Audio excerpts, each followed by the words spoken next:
দুই মেয়ে আর স্বামী স্ত্রী এই চারজন মিলে সাধারণ এক মধ্যবিত্ত পরিবার। বাইরে থেকে দেখলে মনে হবে এদের জীবনের সবচেয়ে বড় সমস্যা হয়তো মাসের শেষে টাকার টান, আত্মীয়দের ফালতু উপদেশ কিংবা ঘরের নিত্যদিনের হাসি ঠাট্টা আর ঝগড়াঝাটি। কিন্তু হঠাৎ হয় এক দুর্ঘটনা আর সব হয়ে যায় ওলট পালট। পাড়ার এক বখাটের অত্যাচারে অতিষ্ঠ হয়ে যখনই তারা ঠিক করে তাকে খুন করবে, পরের দিন সকালেই পাওয়া যায় তার লাশ। ব্যাস শুরু হয় এই পরিবারে সন্দেহর খেলা। তবে কেউ স্বীকার করে না খুনটা আসলে কে করেছে। দুনিয়া আর পুলিশ থেকে সত্য লুকাতে গিয়ে তারা এমন সব কাণ্ড ঘটায় যে একদিকে যেমন আপনি রহস্যের জট খুলতে ব্যস্ত থাকবেন, অন্যদিকে তাদের অদ্ভুত বুদ্ধি আর কাজ থেকে হেসে লুটোপুটি খেতে বাধ্য হবেন। কিন্তু প্রশ্ন হলো, সত্যিই কি এই পরিবারের কেউ খুনি, নাকি কেউ খুব চালাকির সঙ্গে সবাইকে ফাঁসানোর চেষ্টা করছে? ঠিক যখনই মনে হবে রহস্যের সমাধান পেয়ে গেছেন,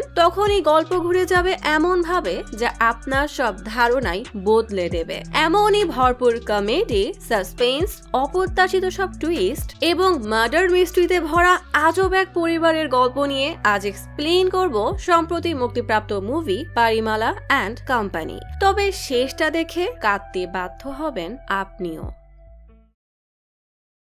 সকাল 8টায় ওঠা লাগবে, তাই সকাল 6টা থেকে 1 নাগাড়ে অ্যালার্ম বাজিয়ে পুরো বাড়ির লোককে বিরক্ত করা এই ঘুমন্ত অ্যাটম বমের নাম হলো পরাশক্তি। অ্যাটম বম কেন বললাম তা একটু পরেই বুঝতে পারবেন। মা বিরক্ত হয়ে কিচেন থেকে চিৎকার করলে তবেই পরাশক্তি ঘুম ঘুম চোখে উঠে ওয়াশরুমে ঢুকতে গেলেই দেখে তার বোন সেই যে 1.5 ঘন্টা আগে ওয়াশরুমে গেছে এখনো বের হয়নি। অনেক ধাক্কাধাক্কির পর মধু বের হতেই দুই বোন পুরো ফাইটিং মোডে চলে যায়। এই বাড়িতে এটা অবশ্য নিত্যদিনের ব্যাপার। শক্তির চর লাথি খেয়ে মধু তখন দরজা খুলতেই দেখে ভোটার লিস্টের তথ্য সংগ্রহ করতে দুইজন এসেছে। লোকটা জিজ্ঞেস করে, এটা পরিমালার বাড়ি তাই না? তা তিনি কি এখন রান্না করছেন? মধু হেসে বলে, না না, পরিমালা আমার বাবার নাম। পেছন থেকে পরিমালা বলে, আসলে নানির স্মৃতি হিসাবে তার নাম আমাকে চিপকে দিয়েছিল। লোকটা বিরক্ত হয়ে জিজ্ঞেস করে, তাহলে স্বাধীনতা কার নাম? মা কিচেন থেকে রেগে বলে, স্বাধীনতার দিন জন্মেছিলাম তো, তাই নামটা এমনই হয়েছে। কিন্তু গত 20 বছর ধরে এই রান্নাঘরেই আটকে আছি। শক্তি তখন লক্ষ্য করে ফোনে চার্জ দেওয়ার পরও তার ফোনের ব্যাটারি লো, কারণ প্রতিদিনের মতো আজও সে সুইচ অন করতেই ভুলে গেছে। মধু তখন বাবাকে বলে, কি আজব নাম রেখেছো, মানুষ মনে করে এটা কোনো ড্রিঙ্কস এর ব্র্যান্ডের নাম। বাবাও সুন্দর করে সব দোষ মায়ের ঘাড়ে চাপায়, আর মা তখন রেগে বলে, এই মেয়ে একদম তোমার মায়ের মতো হয়েছে। বাবা রেগে বলে, বেচারি মরে গেছে, তবুও রোজ তার বদনাম না করলে তোমার ভালো লাগে না তাই না? মাও চিলমুডে বলে দেয়, মধ্যবিত্ত পরিবারে বউ শাশুড়িকে আর শাশুড়ি বউকে দোষ দিবে না তা হতেই পারে না। সকাল সকাল এত ঝগড়ার পর বেচারি মায়ের মাথা ব্যথা শুরু হলে সে রিল্যাক্সে বাম লাগাতে থাকে। তখনই কাকের বাসা মার্কা চুলের বাড়িওয়ালা উইর এসে রেগে বলে, আমার বাড়িকে কি সরকারি কোয়ার্টার বানিয়েছো? রোজ পানির মেশিন চালিয়ে রাখো আর ট্যাঙ্কি ভরে পানি পড়ে যায়। মা লাজুক হাসি দিয়ে বলে, আমার বড় মেয়ে সবসময় মেশিনের সুইচ অফ করতে ভুলে যায় আর ফোনের চার্জের সুইচ অন করতে ভুলে যায়। রাত হতে এই বাড়িতে শুরু হয় আর এক ড্রামা। মা সারাদিন কাজ করবে আর এরা বসে বসে আরাম করবে, তা হবে না। তাই মা শর্ত দেয় 8টায় খাবার খেতে চাইলে সবাইকে সাহায্য করতে হবে, নয়তো সে একা বানালে 10টায় খাবার খেতে হবে। সবাই বাধ্য হয়ে রাজি তো হয়, তবে খাবার বানানোর সময় দুই মেয়ে আটা নিয়ে মারামারি শুরু করে দেয় আর বাবা মা রুটি সবজি বানায়। এভাবেই রোজ অনেকগুলো ঝগড়া, খুনসুটি আর ভালোবাসায় দুই ঝগড়াটে মেয়েকে নিয়ে মা বাবার সময় কাটে। এই দুই বোনের মুড সুইং হতেই থাকে, কখনো ঝগড়া, লাথি, মারামারি চলে, আবার কখনো একসাথে পাগলের মতো নাচে। কলেজে যাওয়ার সময় চিট্টু নামের এক ছেলে পরাশক্তিকে বাইকে করে ফলো করে আর পরাশক্তি তাকে রেগে দেয় এক ঝাড়ি। মধু রাত হতেই সবার থেকে লুকিয়ে কি যেন পান করে, কখনো কখনো ওয়াশরুমে লুকিয়ে লুকিয়ে টিকটক করে। শক্তি একদিন রেগে চিট্টুকে বলে, দেখো আমি হলাম বাড়ির অ্যাটম বম, প্রচুর রাগ আর জেদি। আমার মা বহু চেষ্টা করেও আমাকে শুধরাতে পারেনি, তাই তুমি দূরেই থাকো। চিট্টু হেসে বলে, এমন একটা মেয়েকে খুঁজে বিয়ে করাই তো আমার জীবনের একমাত্র লক্ষ্য। এমন আজব কথা শুনে শক্তিও মুচকিয়ে হেসে চলে যায়। বাড়িতে উইর রোজ গেট ধাকিয়ে মোটর অফ করার কথা মনে করিয়ে দেয়। বেচারা এদেরকে বাড়ি ভাড়া দিয়ে পড়েছে মহা বিপদে। ট্রেনে এক ছেলে মধুকে বিরক্ত করছে দেখে বাবা সেই ছেলেকে আড়ালে নিয়ে গিয়ে ইচ্ছা মতো থাপ্পড় মেরে জনমের শিক্ষা দিয়ে দেয়। বাড়িতে বাবা দুই গুন্ডি মেয়েকে টাকা দিয়ে ট্যাঙ্ক পরিষ্কার করতে বললেই ফাঁকা কল দিয়ে শোনে দুইজন পরিষ্কারের কাজ না করে ব্লিচিং পাউডার দিয়ে মারামারিতে ব্যস্ত। বাড়িতে 2 বোন থাকলে কি এমনই কুকুর বিড়ালের মতো মারামারি করে? জানলে আমাকে বলবেন কিন্তু। যাই হোক, এভাবেই এদের দিন কাটছিল। কিন্তু হঠাৎ একদিন তাদের জীবনে এক উটকো ঝামেলা এসে জোটে। নাম তার ভার্গিস। যেই বাবা মেয়ের দিকে তাকালে সেই ছেলেকে মেরে শিক্ষা দেয়, সেই বাবাই গেটের ভিতরে থেকে ভার্গিসকে মিষ্টি করে যেতে বলছে। শক্তি তখন কলেজ থেকে ফিরতেই শোনে ভার্গিস বাবাকে বলছে, মধু শুধু আমার, ওকে আমি বিয়ে করব। শক্তিকে দেখে মা বলে, এই ছেলে কয়েকদিন ধরে মধুকে কলেজ যাওয়া আসার পথে কখনো ফুল তো কখনো মাছ দিয়ে বিরক্ত করছে। শক্তি টিটকারি করে বলে যে নিজেই একটা টর্চার, তাকে আবার কেউ টর্চার করে কিভাবে? বলেই ভেতরে গিয়ে ম্যাক্সি পরে গুন্ডি মোড়ে বাইরে এসে সোজা ভার্গিসের মাথায় বাড়ি দিয়ে জিজ্ঞেস করে, তোর সমস্যা কি রে? তুই আমার বাবার সাথে গলা উঁচু করে কথা বলছিস? তোর হাত পা ভেঙে দেওয়ার আগে এখান থেকে পালা, নয়তো তোকে আস্ত রাখবো না। এমন গুন্ডি মেয়ে দেখে পুরো এলাকার লোক সহ ভার্গিস নিজেও আকাশ থেকে পড়ে। তবে যাওয়ার সময় ওয়ার্নিং দিয়ে যায় পরাশক্তিকে সে তো মারবেই, তার আগে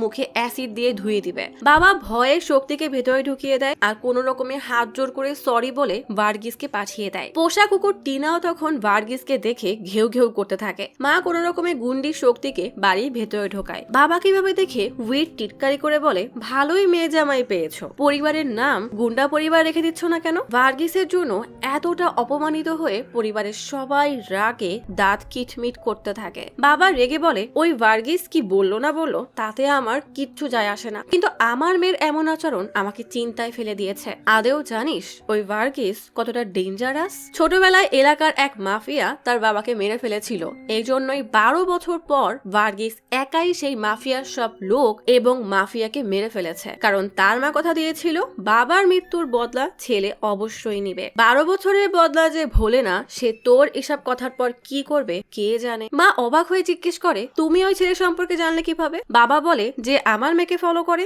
তাকে আমি ফলো করব না, তা হয় নাকি? মধু তখন এসে উল্টা পরাশক্তিকেই বকতে থাকে, কারণ সে বাবার ইজ্জত মাটিতে মিশিয়ে এসেছে। শক্তি রেগে বলে, তোর জন্য এত কিছু হলো আর তুই আমাকেই দোষ দিচ্ছিস? ব্যাস, এই এক কথা দুই কথায় দুই বোনের চুলোচুলি শুরু হয়ে যায়। বাবা এসে বলে, এভাবে না, রাস্তায় গিয়ে চাকু আর বটি নিয়ে মারামারি করো, তাহলে তো কালই ভাইরাল হয়ে যাবে। বাবা পারেও বটে। শক্তির এত অপমানে ভার্গিস ড্রাগস নিয়ে পরিমালাকে 2 মেয়ের সামনে অপমান করে বলে, এখন তোর 1 মেয়ে না 2 মেয়েকেই আমি বিয়ে করব। মাকেও বাজারে এসে বিরক্ত করে বলে, তোমার 2 মেয়ে আমার, নয়তো তোমার স্বাধীনতাও কেড়ে নিব। মা রেগে বলে, এসব বন্ধ করো, নয়তো পরে কিন্তু পস্তাবে। বাবা এসব সহ্য করতে না পেরে পুলিশে কমপ্লেন করতেই ভার্গিস উল্টা মধুকে একা পেয়ে তার সাথে ছবি তুলে নেয়। মধু রেগে ছবি ডিলিট করতে বললেই শক্তি এসে রেগে ভার্গিসকে হুমকি দেয়। ভার্গিস হেসে বলে, শক্তি তোর জন্য গিফট এনেছি, বলেই একটা কাঁচা ডিম শক্তির মুখে মারে। এত অপমানে শক্তি আর পেছন থেকে বাবা রাগে ফুঁসতে থাকে। দীপাবলির রাতে সবাই ছাদে গিয়ে পুরো শহরের মানুষের বাজি ফোটানো দেখে, কারণ তাদের কিপটা বাবা মনে করে অন্যের বাজি ফোটানো দেখলেই তো আনন্দ নেওয়া যায়, খামোখা বাজি কিনে টাকা নষ্ট করার কি দরকার। মা রেগে বলে, 1 থেকে 2 হাজারের বাজি কিনলে কি এমন হতো? বাবা বলে, আমাদের মতো মধ্যবিত্তদের লড়াই করেই জীবন কাটাতে কাটাতেই জীবন শেষ হয়ে যায়, তাই আমি বাজি কিনে টাকা নষ্ট না করে সেটা জমিয়ে মেয়েদের জন্য সোনা কিনেছি। এটাই অবশ্য মধ্যবিত্তদের বাস্তবতা। তখনই আচমকা ভার্গিস নিজ থেকে বাজি ছুড়ে মেরে বলে, শোন পরিমল, কাল তোর মেয়েকে আমার সাথে বিয়ে না দিলে তোর মেয়েকে একদম তুলে নিয়ে যাব। ভার্গিস চলে যেতেই বাবা বলে, না, এই বাড়িতে আর থাকা যাবে না। সুযোগ সন্ধানী উইর সব দেখেও বলে, 3 মাসের ভাড়া না দিয়ে তোমরা কোথাও যেতে পারবে না। বেটা আসলেই একটা বজ্জাত। ভার্গিসের অত্যাচারে অতিষ্ঠ হয়ে সবাই নিশ্চুপ হয়ে বসে আছে। তখনই মধু দেখে ভার্গিস সকালের সেলফি ইনস্টায় দিয়ে দিয়েছে। মধু আর সহ্য করতে না পেরে বাবাকে বলে, একদিন ওই ভার্গিস রাস্তার মাঝেই আমার হাত ধরে টেনে গালে কিস করেছিল। এমন কথা শুনে রাগে সবার রক্ত টকবক করে ফুটতে থাকে। বাবা রেগে বলে, ওকে মেরে ফেললেই সব সমাধান হবে। মধু আর মা ভয়ে বলে, তাহলে তো আমরা ফেসে যাব। শক্তি বলে, এমন ভাবে মারতে হবে যেন কেউ সন্দেহ না করে। শুরু হয় নতুন এক সকাল। বাবা মা 2 মেয়েকে নিয়ে মন্দির থেকে ফেরার পথে লক্ষ্য করে পেছন থেকে একজনকে স্বাধীনতার ভাইয়ের মতো লাগছে। স্বাধীনতা বলে, হ্যাঁ, পাশেই হয়তো তোমার ভাইও আছে। বিষয়টাকে পাত্তা না দিয়ে সামনে এগোতেই দেখে একটা জায়গায় পুলিশ আর সাধারণ জনতার ভিড়। 2 বোন কৌতূহলী হয়ে সেখানে যেতেই দেখে ভার্গিসের লাশ পড়ে আছে। ইন্সপেক্টর ইম্পেরুমান সারা শরীরে তেল মাখিয়ে লুঙ্গি করে এসে বিরক্তি নিয়ে বলে, তোমাদের জন্য কি ছুটির দিন গোসলও করতে পারবো না? তখনই ভার্গিসের গুন্ডিমা আর ভার্গিসের ডান হাত রাজু খুঁড়িয়ে খুঁড়িয়ে দৌড়ে আসে। 2 মেয়ে বাবাকে ভার্গিসের মৃত্যুর খবর বলতেই সবাই পুলিশ কেসে ফাঁসার ভয়ে ঘাবড়ে গেলেও বাবা হাসতে হাসতে ভাবে সে কয়েকদিন আগেই কিছু লোকাল গুন্ডাকে ভার্গিসকে মারার কন্ট্রাক্ট দিয়েছিল। তাহলে কি তারাই ভার্গিসকে খুন করেছে? বাবা খুশিতে এই প্রথম নিজে বাজি ফোটায়। মা রেগে বাবাকে বলে, কাল সিদ্ধান্ত হলো খুন করব না, তাহলে কেন ওকে মারলে? বাবা হঠাৎ সন্দেহ চোখে মাকে দেখে ভাবে মা তো সবসময় ভার্গিসের কথা শুনে রেগে যেত, তাহলে সে তার ভাইকে কল দিয়ে ভার্গিসকে খুনের প্ল্যান করেনি তো? মধু হঠাৎই বলে, বাবা খুনটা শক্তি করেছে। সে ভার্গিসের উপর রেগে মামাকে কল দিয়ে সব জানায়। মামা তখন ভার্গিসের ছবি আর লোকেশন চায়, এমনকি সে চিট্টুকেও বলেছিল আমার জন্য কাউকে খুন করতে পারবি তো? শক্তি উল্টা মধুকে দোষ দেয় যে সেদিন ভার্গিসকে খুন করার হুমকি দিয়েছিল। মায়ের মনে পড়ে পণ্ডিত বলেছিল সে একটা খুন অবশ্যই করবে। কি আজব এক পরিবার, একে অপরকেই বিশ্বাস করে না। চিট্টু তখন থানায় এসে শোনে ইন্সপেক্টরকে কেউ বলছে এটা ভার্গিসের কোনো শত্রুর কাজ, কারণ তার ডান হাত কাটা হয়েছে। কিন্তু কবি বলে এটা হয়তো পারিবারিক শত্রুতা। তখনই চিট্টু জানায় ফ্রি পার্কিং থেকে তার বাইক চুরি হয়ে গেছে। ইন্সপেক্টর হঠাৎ জিজ্ঞেস করে আজ সকালে ভার্গিস নামের একজন মারা গেছে, সেটা জানো? চিট্টু বলে না তো। উইর তখন তার স্ত্রীকে খবরে ভার্গিসের মৃত্যুর খবর শুনে বলে ভালো হয়েছে, মারা গেছে। আমার প্রথম স্ত্রী জয়া একদিন বাজার থেকে ফিরছিল। ভার্গিস ড্রাগসের নেশায় থাকায় তাকে ধাক্কা দেয় আর জয়া মারা যায়। সেদিন ভার্গিস আমাকে মেরে ফেলার হুমকি দেওয়ায় আমি পুলিশকে বলতেও পারিনি বলেই রেগে তাকায়। তাহলে কি এই উইরই আসল খুনি? ভার্গিস মিনিস্টারের কাছে লোক হওয়ায় মিনিস্টার যত দ্রুত সম্ভব ভার্গিসের খুনিকে খুঁজতে বলে। ভার্গিসের মা সিঙ্গাম্মা বুক চাপড়ে কান্না করে বলে আমি তো ছোট একটা ডোসার দোকান চালাই, আমার সাথে এমন কেন হলো? আমার ছেলেটা আমার সাথে বন্ধুর মতো মিশত, এমনকি যেই মেয়েকে ভালোবাসতো তার কথাও আমার থেকে লুকায়নি। কবি বিরক্ত হয়ে জিজ্ঞেস করে সেই মেয়েটাকে। এদিকে টেনশনে মধুর অবস্থা খারাপ। বাবাকে দেখে বলে আমি কোনো খুন করিনি, আমি তো ওর সাথে কখনো কথাও বলিনি। মা সন্দেহ করে বলে মধু নিশ্চয়ই কিছু লুকাচ্ছে। পুলিশ আসার আগে তুমি তোমার স্টাইলে ওর মুখ থেকে কথা বের করো। পরিমালা মধুকে আলাদা রুমে নিয়ে মধুকে জিজ্ঞেস করে সত্যি করে বলতো ওর সাথে লুকিয়ে কথা বলেছিস, না হলে তুই এত ভয় পাচ্ছিস কেন? মধু কাচুমুচু হয়ে বলে না মানে সামনাসামনি কথা বলিনি, কিন্তু মোবাইলে বলেছি। এটা শুনে পরাশক্তি রেগে গেলে পরিমালা চোখ দিয়ে ইশারা করে তাকে চুপ করতে বলে। মধু জানায় সে শুধু এটা জানতে চাইতো ভার্গিস কেন পাগলের মতো তার পিছু করে, তাই নম্বর নিয়ে ভদ্রতার খাতিরে কল দিয়েছিল, কিন্তু ফোনে ইচ্ছা মতো গালি দিয়েছে। পরিমালা সন্দেহ নজরে তাকিয়ে জিজ্ঞেস করে বকা দেওয়ার জন্য কল দিয়েছিলে নাকি কথা বলার বাহানায় বকা দিয়েছিলে? তখনই চিট্টু কল দিলে পরাশক্তি রেগে কল কেটে দেয়। মধু জানায় রাস্তা দিয়ে হেঁটে গেলে ভার্গিস মধুকে দেখিয়ে বলে ওকে ভালোবাসি। তারপর থেকেই মধু ওই রাস্তায় গেলেই ভার্গিসের মা সবসময় সবাইকে ডেকে ডেকে বলতো ওই দেখো আমার ছেলের বউ। মধুর অনেক রাগ হতো, তাই একবার কল দিয়ে কথা বলেছিল, কিন্তু ওই ভার্গিস মধুর রাগ ঝাড়ি গালি কোনো কিছুরই তোয়াক্কা করতো না, সবকিছুতে মধুর ভালোবাসাই দেখতো। চিট্টুর বারবার কল আসায় পরাশক্তি রেগে ঝাড়ি দিয়ে কলটা কেটে দেয়। মধু জানায় একবার প্রচন্ড রাগ হওয়ায় নাকে জোরে ঘুষি মেরেছিলাম। স্বাধীনতা হতবাক হয়ে বলে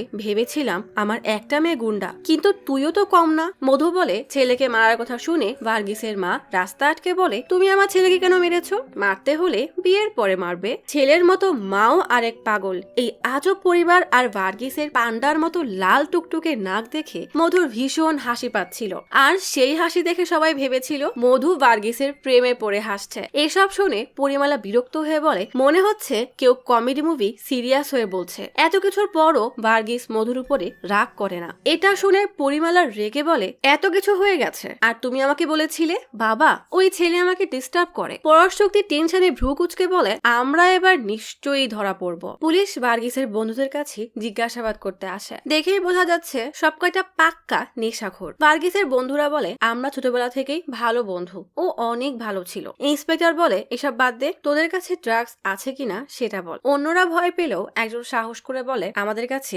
এলএসডি মানে স্টাম্প নামের একটা ভয়ানক ড্রাগস আছে। ইন্সপেক্টর সেটা মুখে দিয়েই এক একজনকে এক এক দিকে দাঁড় করিয়ে সবার কাছে গিয়ে ভার্গিসকে কে মেরেছে সেটা জিজ্ঞেস করে। একজন বলে জামি, আর একজন বলে জর্জ, আর একজন বলে নিকোলাস, তো শেষের জন বলে কেস। এতগুলো নাম শুনে ইন্সপেক্টর জিজ্ঞেস করে এগুলো আসলে কারা? একজন বলে এগুলো তো একজনেরই পুরো নাম, জামি, জর্জ, নিকোলাস, কেজ। অনেক বড় ডন যে কিনা নিজেকে ব্রান্ড মনে করে, কিন্তু কেউ তার বদনাম করতে চাইলে ঢাই ঢাই করে গুলি করে মারে। এদিকে চালাক পরিমালা বলে যা হওয়ার তা হয়ে গেছে, আমাদের সাবধানে থাকতে হবে। পুলিশ এসে নানা প্রশ্ন করবে, আমাদের সবাইকে একই মিথ্যা বলতে হবে। অজয় দেবগানের দৃশ্য মুভি দেখেছো না? এটা এটা বলা মাত্রই পরিবারের এক একজন তামিল ভার্সন তো কেউ মালায়ালাম ভার্সনের নায়কদের নাম বলতে শুরু করে। পরিমালা দাঁত কিটমিট করে বলে, এত তথ্য দেওয়ার কোনো দরকার নেই, চিন্তা করো না, নায়কের মতো আমি তোমাদেরকে বাঁচাবো। মা বোকার মতো জিজ্ঞেস করে, তুমি খুনি হলে আমাদেরকে বাঁচাবে কিভাবে? তুমি তো জেলে থাকবে আর আমরা তোমাকে বাঁচাবো। পরিমালা বোকা স্ত্রীর কথা শুনে বিরক্ত হয়ে বলে, আমি খুন করিনি, তোমরা সবাই বুকে হাত দিয়ে বলো তো কে খুন করেছে? সবাই না উত্তর দেয়। পরিমালা এবার দুই মেয়েকে মায়ের কসম খেতে বলতেই দুই মেয়ের সাথে সাথেই কসম দিয়ে বলে তারা কাউকে মারেনি। পরাশক্তি পরিমালাকে কসম খেতে বললে পরিমালা উল্টা ঘাবড়ে বলে, আমরা তো বাবা মা, আমাদের এসবের দরকার নেই। তখনই রাঘবের স্ত্রী কল দিয়ে জিজ্ঞেস করে, রাঘব কি আপনার ওখানে গিয়েছে? তাকে না বলে কল কাটতেই পরিমালার মনে পড়ে দীপাবলির সকালে একদিন রাঘবকে সে যেতে দেখেছিল। স্বাধীনতা বলেছিল, সাথে পরিমালার ভাইও আছে। পরিমালার কেমন যেন সন্দেহ হয়, তাই রাঘবকে কল দেয়। কিন্তু রাঘব তখন পরিমালার ভাইয়ের সাথে হোটেলে বসে আরামে ড্রিঙ্কস করছে। পরিমালার কল দেখতেই সে জলদি কেটে দেয়। তখনই মধুর ফোনে ভার্গিসের নম্বর থেকে কল আসলে মধু ঘাবড়ে রুমে চলে আসে। মধু ভয়ে ভয়ে কল রিসিভ করতে ইন্সপেক্টর জিজ্ঞেস করে, আপনি কে? ভার্গিসকে লাস্ট কল এই নম্বর থেকেই করা হয়েছে। মধু ভয়ে ভয়ে বলে, হয়তো রং নম্বর। ইন্সপেক্টর বলে, কথা রেকর্ড হয়েছে, তুমি ভার্গিসকে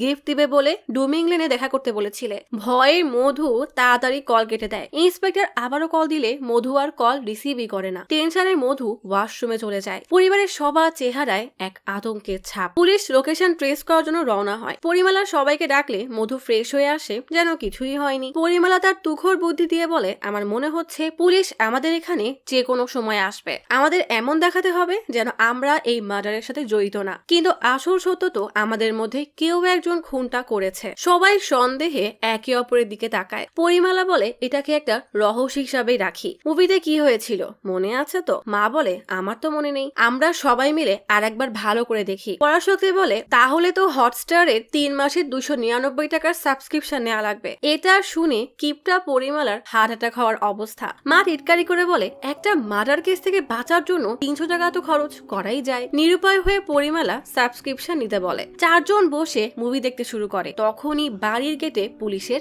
গাড়ি এসে হাজির। পরাশক্তি জানালা থেকে দেখতেই পরিমালা ভয়ে টিভি বন্ধ করে দেয়। তবে ইন্সপেক্টরের তখন অসুস্থ লাগায় সে আবারও বাড়ি চলে যায়। গাড়ি চলে যেতে দেখে অতি চালাক পরিমালা বলে, ওরা নিশ্চয়ই আমাদের উপর নজর রাখছে। রাতের চিন্তায় কারোরই আর ঘুম আসে না। সকালে ছাদে কাপড় ধরতে গেলে পুলিশের গাড়ির হর্ন শুনেই মা তো লুকিয়ে পড়ে। দেখা যায় ওটা আসলে অ্যাম্বুলেন্স ছিল। খুন কে করেছে কেউ জানে না, তবুও এই পাগল পরিবারকে সবসময় ভয়ে থাকতে হয়। নিউজ চ্যানেলে এক বন্দরে কোটি কোটি টাকা ড্রাগস জব্দ করার খবর দেখে ইন্সপেক্টর থানায় কল দিয়ে ভার্গিসের সব বন্ধুদেরকে ডাকতে বলে আর গতকাল যে নম্বরের কথা বলেছিল তার লোকেশন ট্রেস করতে বলে। পরিমালা এবং মেয়েরা যার যার মতো অফিস আর কলেজে যাওয়ার আগে মাকে ডেকে বলে, তুমি একা বাসায় থাকো, পুলিশ আসলে তুমি একদম নির্ভয়ে বলবে তুমি কিছুই জানো না। মা বলে, তুমি বরং বাইরে থেকে তালা মেরে যাও, আমি কাউকে কোনো সন্দেহ হতে দিবই না যে ভেতরে আমি আছি। পরিমালা সত্যি সত্যি তালা মেরে বের হতেই যাবে, তখনই উইর এসে জানায় ভার্গিস মারা গেছে। পরিমালা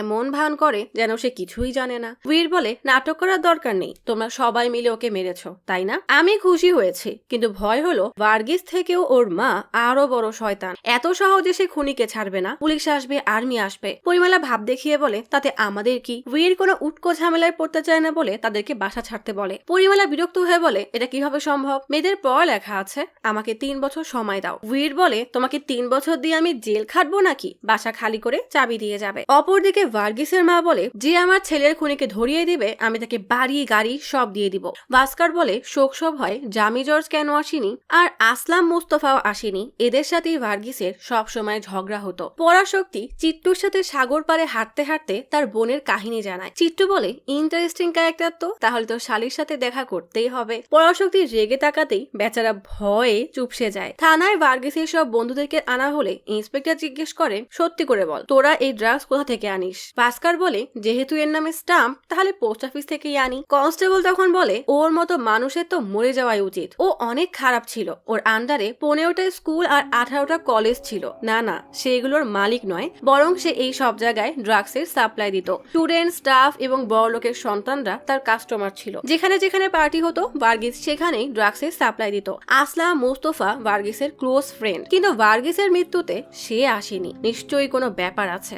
আগামীকালও একটা পার্টি আছে। ইন্সপেক্টর বলে, তাহলে আমরা সবাই সেই পার্টিতে যাব। পরিমালা নিজেকে অজয় দেবগন মনে করে ক্রাইম স্পট পর্যবেক্ষণ রক্ষণাবেক্ষণ করতে চায়। বাসায় এসে স্বাধীনতাকে জিজ্ঞেস করে পুলিশ এসেছিল। স্বাধীনতা বলে উটকো ঝামেলা উইর ছাড়া আর কেউ আসেনি। পুলিশ এত অলস কেন? দ্রুত কেস সলভ না করলে জানবে কিভাবে যে খুনিকে? ভয়ে তো আমার জ্বরই চলে আসছে। মধু তখন রুমে এসে ইন্সপেক্টরের কল দেওয়ার কথা মনে করে ভয়ে মরছে। ভার্গিসের মা তখন যাকে সন্দেহ হয় তাকেই ধরে মারধর করে জিজ্ঞাসাবাদ করছে। এটা জানতে পেরে ইন্সপেক্টর ভার্গিসের বন্ধুদেরকে ধরে নিয়ে এসে বলে, তোরা যদি পুলিশের কাজ করিস তাহলে আমরা কি করব? রাজু বলে, আসলে দিদি ছেলের জন্য একটু ইমোশনাল তো, তাই এমন করছে। ইন্সপেক্টর বলে, এসব মাতৃত্বের কাহিনী আমাকে শুনিয়ে লাভ নেই, সত্যি করে বল, তোদের দিদি ওই জমি জর্জের সাথে প্রেম করত তাই না? এই কথা ভার্গিস জানতে পারে, তাই জামিকে মারতে চেয়েছিল। জামি আর মা দুইজনকেই ভার্গিস হুমকি দিয়েছিল। জামি হয়তো ভার্গিসকে মেরেছে, এই জন্যই সে শোকসভায় আসেনি। জামি এই মুহূর্তে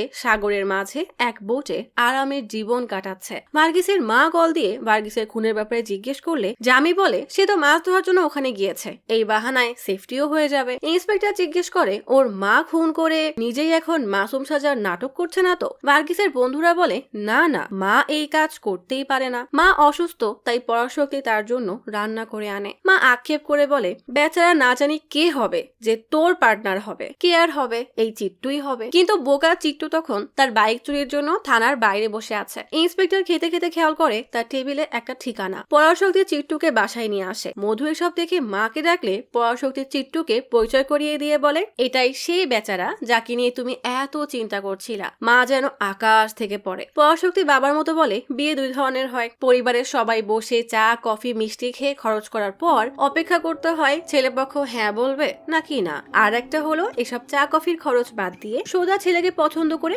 বাড়ি এনে আমি খরচ বাঁচিয়ে দিয়েছি। মা মেয়ের এমন আচরণে শকড হয়ে যায়। একটু আসছি বলে মধুকে নিয়ে ভেতরে আসতেই মধু উস্কানি দিয়ে বলে, দেখেছো তোমার মেয়ে হঠাৎ বয়ফ্রেন্ড ধরে নিয়ে এসেছে, আমার তো আগেই সন্দেহ ছিল। মা মধুকে চুপ করিয়ে দিয়ে পরাশক্তিকে বলে, আপাতত তোমার বাবাকে এসব বলো না, সময় হলে সব জানাবো। মধু জিজ্ঞেস করে, আপনি কি দৃশ্যম মুভি দেখেছেন? চিট্টু না বললে মধু বলে, দেখে তারপর এসেন, পুলিশ জিজ্ঞাসাবাদ করতে পারে। চিট্টু অবাক হয়ে জিজ্ঞেস করে, কেন, কোনো মার্ডার হয়েছে? মা তার এই মেয়েকে সামলে বলে, না না, ও তো মজা করছে। তখনই গেটে পুলিশের গাড়ি এসে দাঁড়ায়। মধু দেখে পরাশক্তিকে ইশারা করে। মাও বিষয়টা খেয়াল করে। তিনজন ভয়ে কাঁপছে। ইন্সপেক্টর অবশ্য বাড়ির ভেতরে না গিয়ে বাইরে দাঁড়িয়েই দেখতে থাকে। হঠাৎ খেয়াল করে অপোজিটের বাসায় একটা সিসিটিভি ক্যামেরা আছে। মা তখন চিট্টুকে বাহানা দিয়ে কোনো রকমে বাড়ি থেকে বিদায় করে।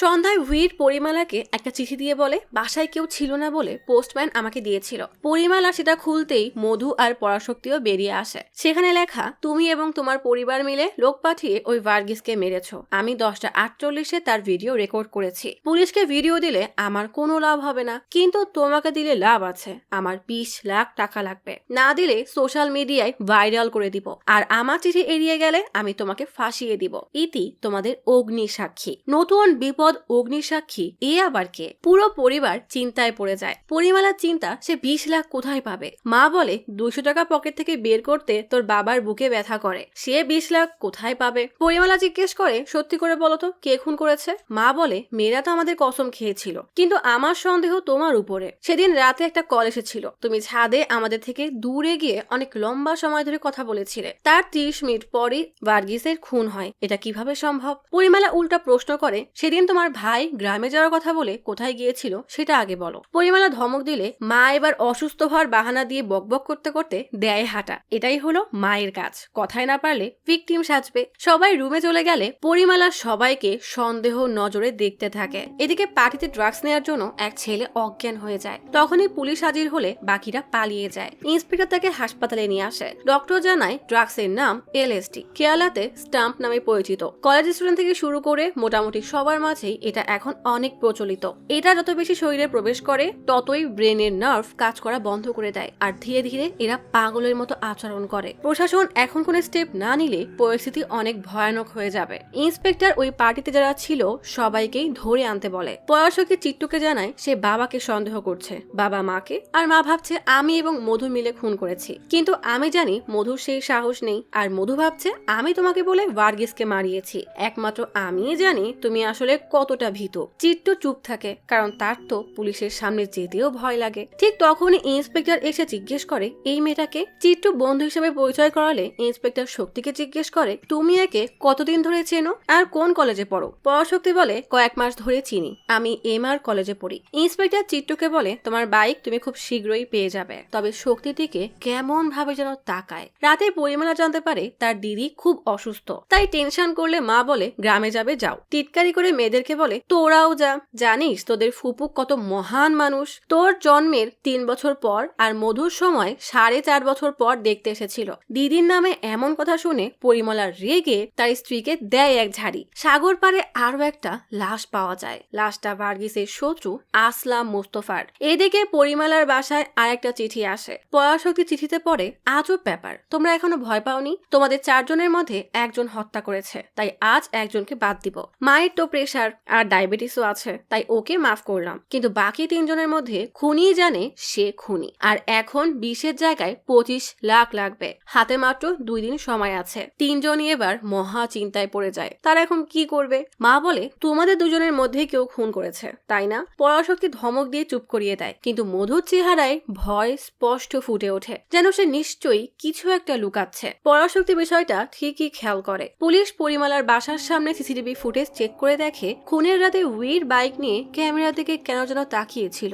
পরিমলার ভাই আর শালাও গেটে দাঁড়িয়ে কি যেন বলছে, আর পরিমলাও রাস্তায় দাঁড়িয়ে ফোনে কথা বলছে। ভার্গিসের বাইকের সামনে একটা বাজির প্যাকেট দেখা যায়। পরিমলার গেটেও সেই একই প্যাকেট দেখা যায়। আসলে সেই রাতে পরিমলার ভাই রাঘব ভার্গিসকে জানে মেরে ফেলার হুমকি দিয়েছিল। এরপর বাইক থেকে সেই প্যাকেট নিয়ে গেটের সামনে রেখে দিয়েছিল। কিন্তু এই 2 বোকার জন্য ফেসে গেল পরিমলার পরিবার। এই বাজির প্যাকেটটাকেই পুলিশ প্রমাণ হিসেবে ধরে নেয়। আরো শিওর হওয়ার জন্য ইন্সপেক্টর ফোনের টাওয়ার লোকেশন চেক করায়। সেখান থেকে জানা যায় 9:40-এ মধু ভার্গিসকে কল করে ডেকেছিল। এর ঠিক 5 মিনিট আগে আননোন নম্বর থেকে মধুর ফোনে কল আসে। 9:59 ভার্গিস লুমিং লেনে পৌঁছায়। কিন্তু আজব ব্যাপার হলো, মধুর ফোনে আসা আননোন নম্বরের লোকেশনও ভার্গিসের লোকেশনেই ছিল। মানে মধু তার মামা আর চাচাকে দিয়ে এই কাজ করিয়েছে। যাই হোক, 8 মিনিট পর ওই নম্বর আলওয়ার পিট টাওয়ারে পৌঁছায়। ইন্সপেক্টর জামের কথা জিজ্ঞেস করলে কনস্টেবল জানায় সে তো পারে আসে আর সমুদ্রে যায়। পারে এসে প্রয়োজনীয় জিনিস কিনে যাকে মন চায় একটা কল করে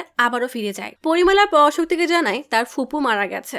মা জানতে পেরে মিথ্যা কান্নার অভিনয় করলে পরিমলা বলে, এসব নাটক বন্ধ করো, আমার সামনে তোমার ভাই দাঁড়ানো, সে বলেছে ভার্গিসকে নাকি সে খুন করেছে, আর তুমি সব জানো।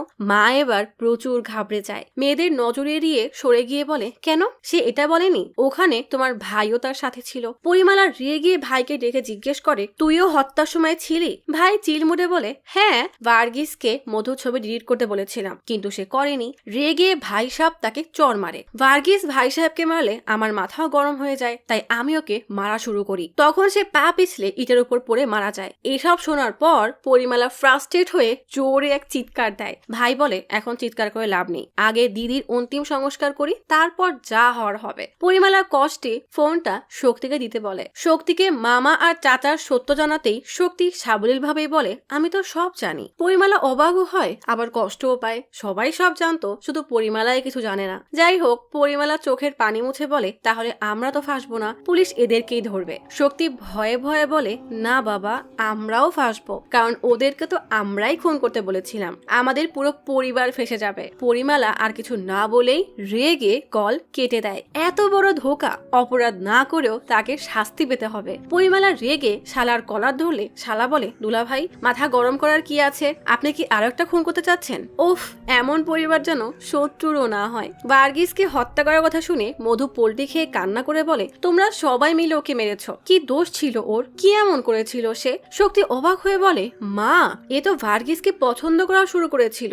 মধু এই কথার কোনো উত্তরই দেয় না। মা বেচারির মাথা ঘুরতে শুরু করে। সব ঝামেলার মূল হলো এই মধু। পরিবারের সামনে বলেছিল একরকম, আর পেছনে পেছনে সে ভার্গিসকেই পছন্দ করত। ভার্গিসের সাঙ্গপাঙ্গুরা ভার্গিসের মাকে বলে, ভাই ওই পরিবারকে অনেক অত্যাচার করেছিল, অ্যাসিড মারার হুমকিও দিয়েছিল, এমনকি ডিমও মেরেছিল। মেয়ের বাবা বেনুমণি গ্রুপের ম্যানেজার, আর বেনুমণি তার লোকজন পাঠিয়ে মানুষ হত্যা করে। খুন করে ডান হাত কাটাই তো বেনুমণির সিগনেচার স্টাইল, যেমনটা আমাদের ভার্গিস ভাইয়ের হাত কেটেছে। ইন্সপেক্টর কনস্টেবলকে জিজ্ঞেস করে, ভার্গিস কাকে অ্যাসিড মারতে চেয়েছিল? কনস্টেবল জানায়, পরিমলার আর এক মেয়ে, দুজন একই জায়গায় থাকে। পরিমলা থানায় কমপ্লেনও করেছিল। একদিকে ভার্গিসের মা পরিমলার পরিবারকে ধ্বংস করতে বের হয়, তো অন্যদিকে ইন্সপেক্টর বের হয় পরিমলার পরিবারকে গ্রেফতার করতে। অপরদিকে পরিমলা দিদির লাশ নিয়ে অ্যাম্বুলেন্সে রওনা হয় গ্রামের দিকে। অ্যাম্বুলেন্সে বসে বসে পরিমালা পাগলের মতো হাসতে থাকে। মামা আর চাচা ভাবে ভাই মনে হয় শোকে পাগলই হয়ে গেছে।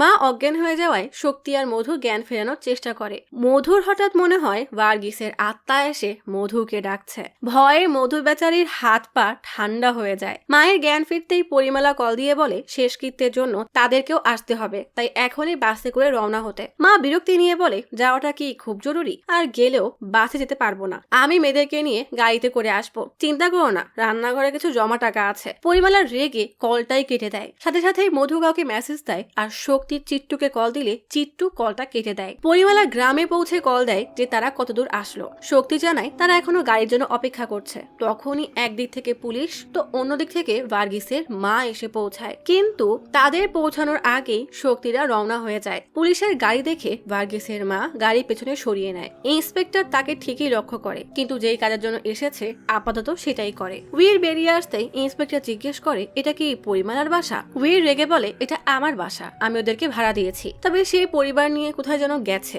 বলেই মাকে কল দিলে মা শক্তিকে জিজ্ঞেস করে তুই আবারও মোটর বন্ধ করিসনি তাই না? উইর ঝাড়ি দিবে সেই ভয়তে মাও আর কল রিসিভ করে না। বিরক্ত হয়ে নম্বরটাই ব্লক করে দেয়। ওদিকে পানির ট্যাঙ্কি ভরে নিচে পানি পড়ছে। উইর রেগে বলে দেখেছেন, এরা পানি ছাড়তে পারবে কিন্তু বন্ধ করতে পারবে না, অটো ছাড়া কোথাও যায় না, কিন্তু আজ ক্যাব বুক করে চলে গেল, নিশ্চয়ই ওরা অনেক বড় ক্রাইম করেছে, এই জন্যই পালিয়েছে। ইন্সপেক্টর জিজ্ঞেস করে কি মনে হয় ওরা কি মার্ডার করতে পারে? উইর ভয়ে বাহানা দিয়ে যেতে গেলেই কবি জিজ্ঞেস করে হত্যার দিন 2 ঘন্টা কোথায় ছিলে আর ক্যামেরার দিকে এবার তাকিয়েছিলে কেন? উইর বলে ক্যামেরায় তো সবাইকে খুনি লাগে, আপনিও তাকান, আপনাকেও খুনি মনে হবে। ইন্সপেক্টর এক ঝাড়ি দিয়ে পরিমালাকে আবারও কল করতে বলে। উইর এবার পরিমালাকে কল দিয়ে রেগে বলে তোমরা কি খুন করে পালিয়েছো? পরিমালা তো ভয়ে কল কেটে ফোন বন্ধ করে দেয়। ইন্সপেক্টর বলে যতক্ষণ না কল রিসিভ করছে ততক্ষণ কল দিতেই থাকো। তখনই উইরের অল্প বয়সী স্ত্রীকে দেখে ইন্সপেক্টর বলে আমার তো তোমাকেই সন্দেহ হচ্ছে, তাড়াতাড়ি ওর নাম্বার দাও। জার্নির মাঝপথে সবাই এক গাছতলায় নাস্তা করতে বসে। এদিকে খুন করার পরও মামা আর চাচার মধ্যে কোনো অনুতাপ বা ভয় নেই, তারা দিব্যি ড্রিঙ্কস করে মাতাল হয়ে আছে। পরিমালা অতিষ্ঠ হয়ে শক্তিকে কল দিলে শক্তি জানায় তাদের পৌঁছাতে এখনো 2 ঘন্টা লাগবে। খিদে লেগেছিল তাই খেতে বসে গেছে। পরিমালা এই পাগলদের কাজ কাম দেখে মাকে জিজ্ঞেস করে তোমাদের মনে কি একটু দয়া মায়া নেই? বাসায় একজন মারা গেছে আর তোমরা পিকনিক করছো। মা অজুহাত দিয়ে বলে তোমার দিদি মারা গেছে তাই বলে কি আমরা না খেয়ে থাকবো? ওখানে গেলে তো খেতেও পারবো না, আমাদের জন্য অপেক্ষা করার দরকার নেই, পারলে তুমিও খেয়ে নাও। বাবা রেগে বলে আমাকে নিয়ে ভাবতে হবে না, তোমরা পেট পুড়ে খাও, বাসায় পুলিশ পৌঁছে গেছে। বলেই কল কেটে দেয়। মা ভয়ে মেয়েদেরকে কিছুই বলে না, তবে মধু ঠিকই বুঝে যায়। শক্তি সাইডে গিয়ে চিট্টুকে কল দিয়ে বলে তারা গ্রামে যাচ্ছে, তার ফুপু মারা গেছে। চিট্টু অন্যমনস্ক হয়ে বলে আমি একটু ব্যস্ত।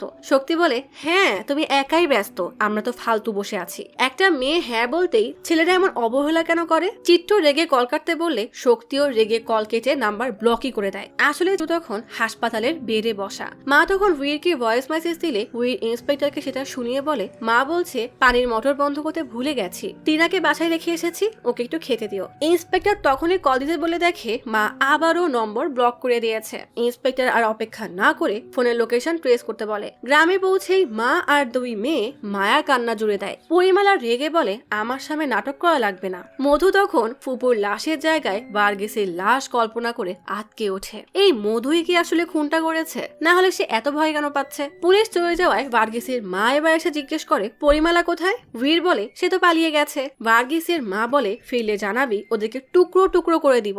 উইর বেচারা কপাল চাপড়ে বলে এই উটকো ঝামেলা ঠিক মতো ভাড়া দেয় না, পানি নষ্ট করে, পানির বিলও দেয় না, কারেন্ট বিল দেয় না, আর এখন আমাকে খুনি বানিয়ে দিয়েছে। স্বাধীনতার মায়া কান্না দেখে পরিমালার প্রচন্ড রাগ হয়, কিন্তু সকলের সামনে কিছু বলতেও পারে না। মা অবশ্য তার ভাইকে দেখে দাঁত কিটমিট করে বলে তোর পেটে কোনো কথা থাকে না তাই না? তখনই খেয়াল করে এই বাড়ির লোক তার ভাড়া করা গাড়িকে ইচ্ছা মতো ব্যবহার করছে। পরিমালা মাকে জিজ্ঞেস করে সত্যি করে বলতো কার কথায় ওরা চেন্নাই গিয়ে ভার্গিসকে খুন করেছে? মা কোনো রকমে কান্নার বাহানা করে দেয় হাঁটা। এদিকে কবি উইরকে বলে তোমার কাছে চাবি আছে না, এখনই দরজা খোলো। পরিমালা তখন স্বাধীনতাকে জানায় দিদির শরীর ঢাকার জন্য সে 10,000 টাকা দামের রেশম শাড়ি কিনবে। মা রেগে বলে কি দরকার, সে তো আর ওই শাড়ি পরবে না, বরং সেটা তার ছেলের বউরা পরবে, তুমি কম দামি কোনো শাড়ি দিয়ে দাও। পরিমালা জিজ্ঞেস করে টাকা খরচ করে গাড়িতে আসার সময় এসব মনে ছিল না? এখন আমার দিদির বিদায়কালে তোমার টাকার কথা মনে পড়ছে? আমার দিদির জন্য কিছু করা উচিত। বলেই 10,000 টাকার সেই শাড়ি দেখায়। কিপটা বাবার এই কাণ্ড দেখে মা, মধু আর শক্তি হা হয়ে যায়। তারা কিছু চাইলে টাকা থাকে না, আর এখন লোক দেখানোর জন্য ধার করে 10,000 দিয়ে শাড়ি কিনেছে। এটা কি তাহলে সব মধ্যবিত্ত পরিবারেই হয়? কবি তখন বাসা সার্চ করতে করতে একটা ডায়েরি পায়, যেখানে মা তার সব হিসাব নিকাশ করত। কবি তার ছবি তুলে আরেক অফিসার আর্নল্ডকে দেয়। ভার্গিসের মা মিনিস্টারকে কল দিয়ে কান্না করে বলে, টাকা উসুল করার সময় কি আপনার আমাদেরকে মনে পড়ে? আমার ছেলের খুনিকে তো এখনো ধরলেন না। মিনিস্টার সান্ত্বনা দিয়ে বলে, চিন্তা করো না, আমি সব দেখছি। মরার বাড়িতে তখন দুজন পুলিশ আসলে পরিমলার পরিবার সহ চাচা আর মামা সবার চেহারা ফ্যাকাশে হয়ে যায়। সেদিন এই দুজনের সাথে ঝামেলা হওয়ার পর ভার্গিসের মাথা ফেটে গিয়েছিল ঠিকই, কিন্তু সকালে গিয়ে যখন তারা হাত কাটা লাশ দেখে তখন দুজনই বেশ ঘাবড়ে যায়। তবে ক্রেডিট নেওয়ার জন্য বোনকে কল দিয়ে জানায় তারাই এই কাজ করেছে। মা পরিমলার ভয়ে দুজনকে তখনই পালাতে বলে। চাচা বলে, শক্তি কিন্তু সব জানে। মা হতবাক হয়ে জিজ্ঞেস করে, ও কিভাবে জানবে? চাচা বলে, শক্তিই তো আমাদেরকে ছবি আর ঠিকানা পাঠিয়েছিল, আমরা শুধুমাত্র হুমকি দিতে গিয়েছিলাম। কিন্তু হাতাহাতিতে সে পাথরে পড়ে যায় আর ভার্গিসের মাথা ফেটে যায়। এখন জানতে পারলাম সে মারা গেছে আর আমরা খুনি হয়ে গেছি, এটা কোনো কথা? মা বলে, তোরা দ্রুত চেন্নাই থেকে বের হ। রাঘব বলে, ঠিক আছে, বাসার সামনে বাজির প্যাকেট রেখে যাচ্ছি, নিয়ে নিও। আর এইভাবেই পরিমলার পরিবার এই কেসে ফেসে যায়। স্বাধীনতা পরিমলাকে বলে, আমাকে প্রশ্ন করলে সব সত্য বলে দিব। পরিমলা ঝাড়ি দিয়ে সবাইকে ভেতরে পাঠায়। পুলিশরা বাকিদের সাথে কথা বলে ইন্সপেক্টরকে জানালে ইন্সপেক্টর বলে, ওদের উপর নজর রাখো। এদিকে কবির সন্দেহ হওয়ায় সে এক হ্যাকারকে পরিমলার বাসায় ডাকে। হ্যাকার কম্পিউটার হ্যাক করে দেখে ফটোশপ দিয়ে পরিমলা নিজের ছবি পুলিশের ইউনিফর্মে বসিয়ে দিয়েছে। বাসায় বেশিরভাগ সব মার্ডার মিস্ট্রি আর গোয়েন্দার বই রাখা। পরিমলা আসলে মনে মনে নিজেকে ক্রাইম ব্রাঞ্চের বড় এক অফিসার মনে করে, তাই সবসময় এসব বই পড়ে। কিছু কিছু লাইন এবার হাইলাইটও করে রাখে। শেষকৃত্যের সব কাজ শেষ হয়ে যাওয়ার পর চাচা হঠাৎ এসে পরিমলাকে বলে, শক্তির জন্য একটা সম্বন্ধ এসেছে, ছেলেটা অনেক ভালো। পরিমলার রাগী নজরে তাকায়। সে তার দিদির শোক কাটাতে পারছে না, আর এরা আছে যার যার চিন্তায়। বিয়ের কথা শুনে শক্তির সাথে সাথেই চিত্তকে আনব্লক করে দেয়। গভীর রাতে পরিমলা তার পরিবার নিয়ে ফিরে আসে। বাসায় ঢুকতেই পুলিশ মনের পরিমলা বুঝে যায় বাসায় পুলিশ এসেছিল, তাই সবাইকে সাবধান করে দেয়। ঘুমের মধ্যে মা বিড়বিড় করতে করতে বলে, ওকে মেরো না, আমরা ফেসে যাব। পরিমলা রেগে এক ঝাড়ি দিয়ে মাকে চুপ করায়। কেউ না জানলেও এই মহিলা নিশ্চিত এদেরকে ফাঁসাবে। মধু তখন ঘুমের মধ্যে ভার্গিসের বিভৎস আত্মাকে দেখে আতকে ওঠে। সকালে ভার্গিসের মা আর তার সাঙ্গপাঙ্গুরা কেরোসিনের বোতল নিয়ে থানার সামনে এসে জিজ্ঞেস করে, এতদিন হয়ে গেল, আমার ছেলের খুনিকে ধরতে পারছেন না কেন? বলেই নিজের গায়ে কেরোসিন ঢাললে ইন্সপেক্টর থামিয়ে বলে, আপনাদের থেকে আমার উপর প্রেসার বেশি, আমি সবভাবে চেষ্টা করছি। রাজু আগ বাড়িয়ে হুমকি দিতে আসলেই ইন্সপেক্টর বন্দুক বের করে ধমক দিতেই সবাই লেজ গুটিয়ে পালায়। ইন্সপেক্টর ভেতরে চলে গেলে কবি আর আর্নল্ড বিড়বিড় করে বলে, স্যার বেশ বেপরোয়াভাবে কেসটা হ্যান্ডেল করছে। মনে আছে ভার্গিসের সাথে স্যারের একটা সমস্যা ছিল? একবার ইন্সপেক্টর রাস্তা ক্লিয়ার করার সময় ভার্গিস সরছিলই না, যেন সেটা তার বাবার রাস্তা। ইন্সপেক্টর ধমক দিলে ভার্গিস ডান হাতের আঙ্গুল উঁচিয়ে উল্টা হুমকি দিয়ে চোখ রাঙিয়েছিল। ইন্সপেক্টর সেদিন কিছুই বলেনি। কবি আর আর্নল্ড ইন্সপেক্টরকে জিজ্ঞেস করে, এত প্রমাণ পাওয়ার পরও সে কেন পরিমলাকে গ্রেফতার করছে না? পরিমলাকে ভার্গিস অনেক অপমান করেছিল। পরিমলা এর জন্য ভার্গিসকে চড়ও মেরেছিল।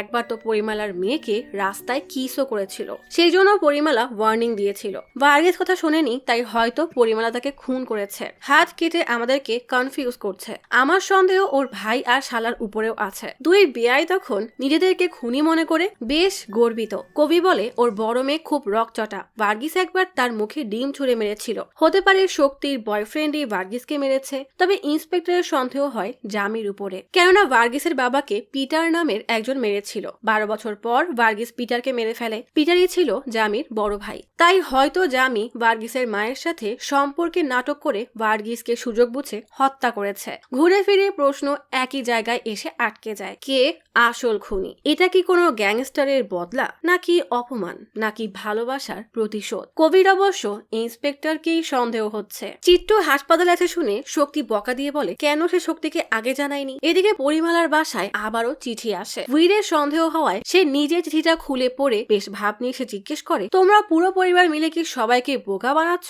মা রেগে বলে, ধরে নাও আমরা খুন করেছি, তাই বলে কি এখন খাবার দাবারও খাবো না? বিরক্ত করছো কেন? পরিমলা বোকা মহিলাকে চুপ করিয়ে উইরকে বলে, দেখো, ভার্গিসের হত্যার সাথে আমাদের কোনো সম্পর্ক নেই। উইর জানায় সে চিঠিটা পড়ে নিয়েছে। খুন পরিমলা না করলেও দুই মেয়ের একজন করেছে, আর এখন সেই ব্ল্যাকমেইলার 30 লাখ চাচ্ছে। মা রেগে বলে, দেখেছো কত খারাপ লোক, এত টাকা আমরা কোথায় পাবো? উইর বলে, সেটা আমার সমস্যা না, তোমরা আগে বাসা খালি করো। শক্তি বলে, প্রথমত পোস্টম্যান আপনাকে চিঠি দিয়ে কাজটা ঠিক করেনি, দ্বিতীয়ত আপনি আর একজনের চিঠি পড়েছেন, এটা একটা অন্যায়। আইপিসি সেকশন 377 অনুযায়ী আপনাকে এখন জেলে যেতে হবে। উইর ভয় পেয়ে পুলিশের হুমকি দিলেই পরিমালা অতিষ্ঠ হয়ে নরম কণ্ঠে হাত জোর করে বলে, পুলিশ তদন্ত করলেই জানতে পারবে আমরা নির্দোষ, ততদিন আমাদের শান্তিতে থাকতে দাও। উইর চলে গেলে মা শক্তিকে জিজ্ঞেস করে, তুই এত আইন জানলি কিভাবে? শক্তি বলে, আরে ওটা তো বানিয়ে বানিয়ে বলেছি, আসলে 377 হলো উইরের বাইকের নম্বর, এরা কিছু হইলো। তবে বাবা, আমার মনে হয় কেউ আমাদেরকে ভয় দেখানোর জন্য এসব করছে। পরিমালা বলে, তোমার চাচা এবং মামা যা করেছে, যদি কেউ তার ভিডিও বানায় তাহলে তো আমরা শেষ। ইন্সপেক্টর এক কনস্টেবলকে বলে, ভার্গিসের মায়ের উপরে নজর রাখো। পরিমালা বাজারে পরিচিত এক কনস্টেবলের কাছ থেকে খোঁজ নেয় যে ইন্সপেক্টর কেমন মানুষ, মানে ঘুষ দিলে নিবে কিনা। লোকটা জানায় সে এমনিতে সৎ, তবে মাঝে মাঝে ঘুষ নেয়। মধু কলেজ থেকে আসার সময় ভার্গিসের মা মধুকে দেখে ঘিরে ধরে। ভার্গিসের মা জিজ্ঞেস করে, আমার ছেলেকে যখন খুনি করবি তাহলে ভালোবাসলি কেন? মধু রেগে বলে, আমি ভালোবাসিনি, ভার্গিসই আমার পিছু করছিল। রাজু তখন বলে, ভাই তো একে না বরং গোমতীকে ভালোবাসতো। এত বড় ধোকা পেয়ে মধু বেচারি হতবাক হয়ে যায়। তখনই ভ্যান চালাতে চালাতে গোমতী সেই রাস্তা দিয়ে যায়। ভার্গিসের মা বলে, আমাকে তো মধুর কথা বলেছিল, ইনস্টাতে মধুর ছবি দিয়ে মাই লাইফ পোস্টও করেছিল। রাজু বলে, আমাদেরকে তো গোমতীর কথা বলেছিল, তার ছবিও পোস্ট করেছিল। মধু তো ভাইকে ভালোবাসে না, কিন্তু গোমতী ভাইকে অনেক ভালোবাসতো। ভার্গিসের মা বলে, আমি তো মধুকে বউ বলতাম। রাজু বলে, তারা তো গোমতীকে ভাবি বলতো। এ আবার কোন নতুন টুইস্ট? ভার্গিসের দলবল জানায় গোমতী আর ভার্গিস প্রেমে হাবুডুবু খাচ্ছিল, একে অপরকে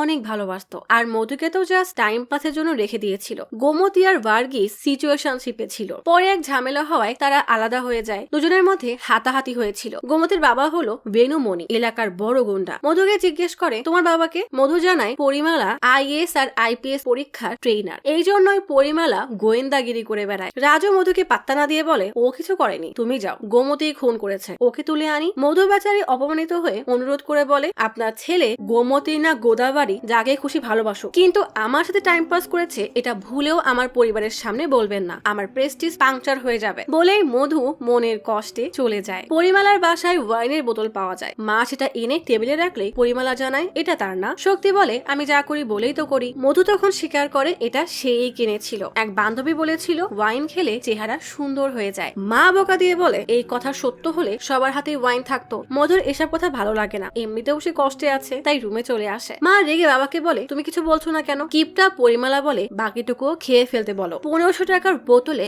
এখনো 700 টাকার ওয়াইন আছে, খামোখা টাকাটা নষ্ট কেন হবে? মা কিপটা বাবাকে ধিক্কার জানিয়ে বলে, তোমার মতো বাবার জন্যই তো মেয়েরা এমন হয়। মধু মনের কষ্টে বোতল নিয়ে চলে আসে। মধু একা একা ড্রিঙ্কস করার সময় ভার্গিসের আত্মা আবারও জানালায় আসে। মধু এবার ভয় না পেয়ে রেগে বলে, তোমার ওই গোমতীর কাছে যাও, আমাকে আর জ্বালাবা না। ভার্গিসের আত্মাও মনে কষ্ট পেয়ে চলে যায়। এদিকে কবি পুলিশ কমিশনারকে কল দিয়ে বলে, ভার্গিসের খুনের কেসটা ইন্সপেক্টর স্যার তেমন গুরুত্ব দিয়ে তদন্ত করছে না। কমিশনার কবিকে বলে, তুমি নিজের মতো করে তদন্ত করো, যদি কোনো ক্লু পাও তাহলে আমাকে বলবে, তাহলে এই কেসটা তোমাকে দিয়ে দিব। কবি তার মতো করে তদন্ত শুরু করলেই ডক্টরের কাছে গিয়ে জানতে পারে প্রথমে ভার্গিসকে মারধর করা হয়েছে, এরপর একটা স্টিলের তার দিয়ে গলা চেপে ধরা হয়েছিল, এরপর তার হাত কাটা হয়েছিল। হাত কেটে নেওয়ার ফলে অতিরিক্ত রক্তক্ষরণে ভার্গিস মারা যায়। পুলিশ গোমতীর কাছে গেলে গোমতী বলে, ও ভালো হোক কিংবা খারাপ হোক আমি ওকে ভালোবাসতাম, তাহলে আমি ওকে মারবো কেন?